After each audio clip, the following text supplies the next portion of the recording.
তোমাৰ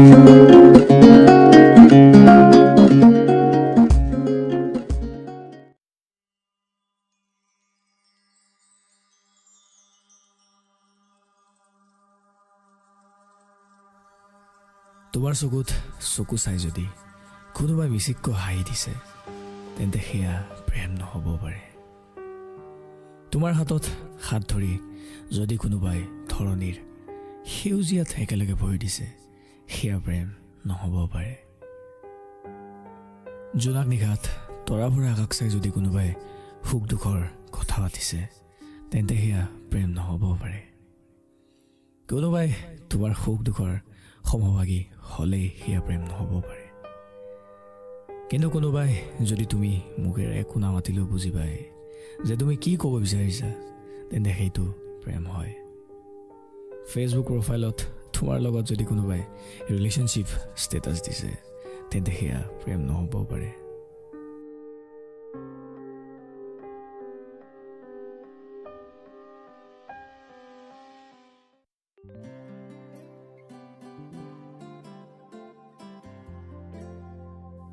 যদি কোনোবাই তোমাৰ ফেচবুকৰ প্ৰত্যেকখন ফটোত ৰিয়েক্ট কৰে তেন্তে সেয়া প্ৰেম নহ'ব পাৰে।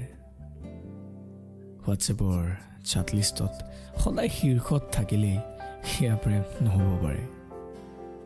যদিহে কোনোবাই তোমাক জানো, বাবু, সোনা বুলি মাতে তেন্তে সেয়া প্ৰেম নহ'ব পাৰে। যদি কোনোবাই তুমি অভিমান কৰিলে তোমাক হহুৱাব চেষ্টা কৰে তেন্তে সেয়া প্ৰেম নহ'ব পাৰে। যদি কোনোবাই তুমি ভাত নাখাওঁ বুলি ক'লে নিজেও ভাত নোখোৱাকৈ গোটেই ৰাতি উজাগৰে কটাই তেন্তে সেইটোৱেই সঁচা প্ৰেম হয়। আৰু বৰ্তমান সময়ত এনেকুৱা প্ৰেম পোৱাটো খুবেই কঠিন।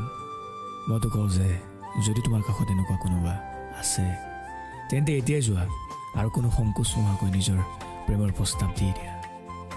নহ'লে এই অচিনা পৃথিৱীত হয়তো তাই তোমাৰ কেৱল আঁকোৱালিব নোৱাৰা হেঁপাহ হৈ ৰ'ব।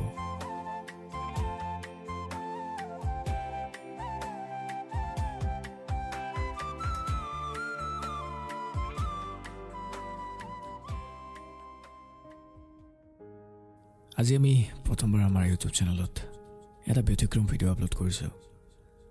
প্ৰেম আচলতে কি? মোৰ বন্ধু ধৃতিময় কলিতাৰ কথাৰে আৰু হীৰকজ্যোতি কলিতাৰ কণ্ঠেৰে।